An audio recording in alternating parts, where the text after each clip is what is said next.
Humans have always wanted to fly. We first learned to soar like birds long before we could walk, at least according to Greek mythology.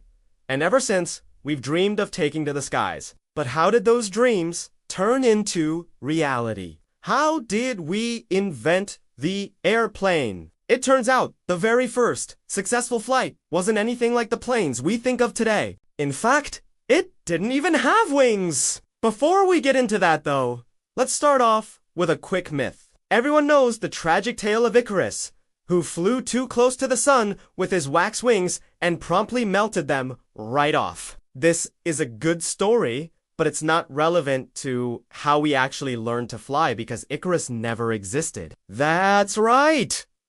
The maybe do you and Tay fly too close to the sun part is the only true part of this tale. Okay, so how did we actually do it? Well, the first successful flight, the very first one, happened in 1783.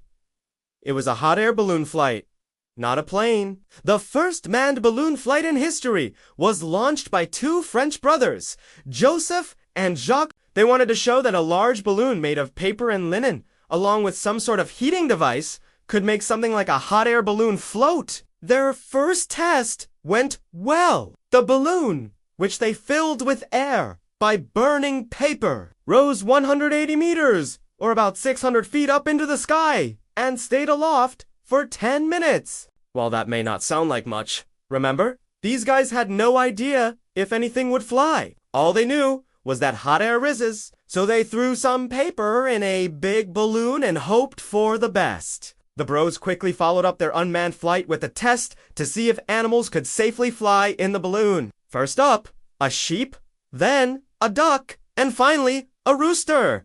All three survived without a scratch.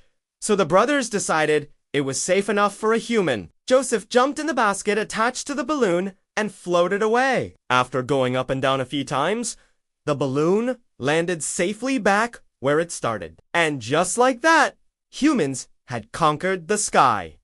Well, sort of. It took another 20 years and a lot of crashes for us to learn how to fly like this. Meanwhile, across the ocean, a German man named Otto Lilienthal was perfecting the art of gliding. He wanted to prove that humans could fly an unpowered aircraft, and he came shockingly close many times. Between 1891 and 1896, he made over 2,000 flights, each time refining his design and technique. Unfortunately, he crashed one day while testing a new design, and this crash inspired the Wright brothers to take up the cause. You see, most inventors at the time were trying to figure out either lift or power, but not control. The Wright brothers realized that without control, neither lift nor power mattered. If you can't steer your plane, you can't really fly it. So they built an aircraft with 3-axis control, allowing them to pitch, roll, and yaw,